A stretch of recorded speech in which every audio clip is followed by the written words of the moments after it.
அனைவருக்கும் வணக்கம். தர்மத்தின் தலைவனான நந்தி தேவரை பற்றி நாம் இன்று தெரிந்து கொள்வோம். சிவன் கோவிலுக்குள் நுழைந்ததும் நம் கண்ணில் முதலில் படுவது நந்தி மண்டபம்தான்.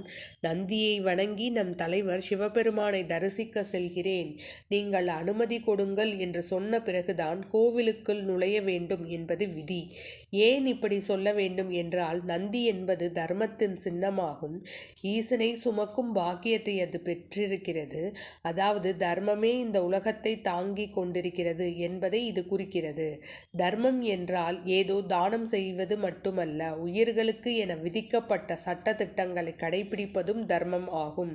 கோவிலில் எப்படி நடந்து கொள்ள வேண்டும் என்ற சட்ட திட்டம் தர்மமே. இதனால் தான் தர்மத்தின் தலைவனான நந்தி பகவானை சிவபெருமான் தனது சிவகணங்களுக்கு தலைமை ஏற்க பணித்துள்ளார். எனவேதான் நந்தி தேவருக்கு சிறப்பளிக்கும் வகையில் பிரதோஷ காலத்தில் நந்திக்கே அனைத்து பூஜைகளும் நடப்பதற்கு அருள் செய்துள்ளார். சிவனை வழிபடுபவர்கள் பசு, பதி, பாசம் என பொருள்கள் பற்றி பேசுவார்கள். பசு என்றால் மனிதர்கள் உள்ளிட்ட உயிர்கள், பதி என்றால் இறைவன். பதியை சிந்தித்தபடியே பசுக்கள் ஆகிய உலக உயிர்கள் இருக்க வேண்டும் என்பது சைவ சித்தாந்த விதி. இதுவே பசு, பதி, பாசம் என்பதற்கான பொருளாகும். நந்தி தேவர் எப்போதும் சிவனை பார்த்தபடியே கண்மூடாமல் சிவ தியானம் செய்கிறார்.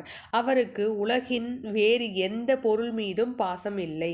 எல்லா பொருட்களின் மீதும் உயிர்களின் மீதும் கொண்டுள்ள பாசத்தை விலக்கிவிட்டு இறை சிந்தனையுடன் இருந்தால் மீண்டும் பிறவி வராது என்ற தத்துவத்தின் அடிப்படையிலும் நந்தி வழிபாடு செய்யப்படுகிறது.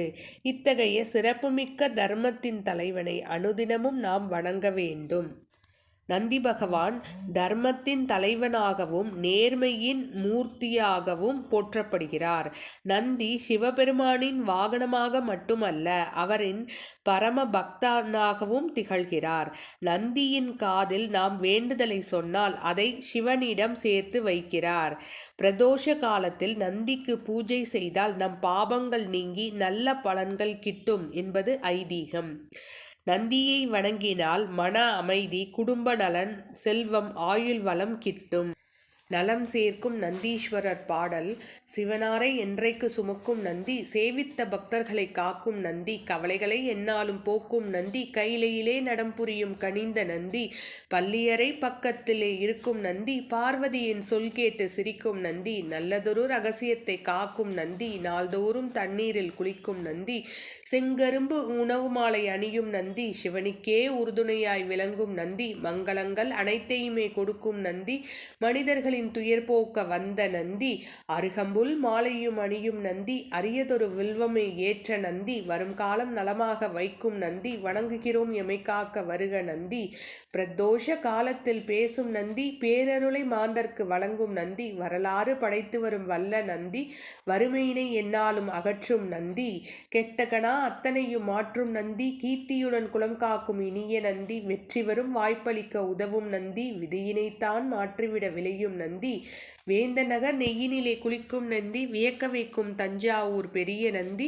சேர்ந்த திருப்பன்கூரிலே சாய்ந்த நந்தி, செவிசாய்த்து அருள் கொடுக்கும் செல்வ நந்தி, கும்பிட்ட பக்த துயர் நீக்கும் நந்தி, குடம் குடமாய் அபிஷேகம் பார்த்த நந்தி, பொன் பொருளை வழங்கிடவே வந்த நந்தி, புகழ்விக்க எம்மில்லம் வருக நந்தி. ஆகவே நந்தியை வழிபடுதல் என்பது சிவனை அடையும் சிறந்த வழி. ஆகவே அனைவரும் நந்தி தேவரை வழிபட்டு அவர் அருளை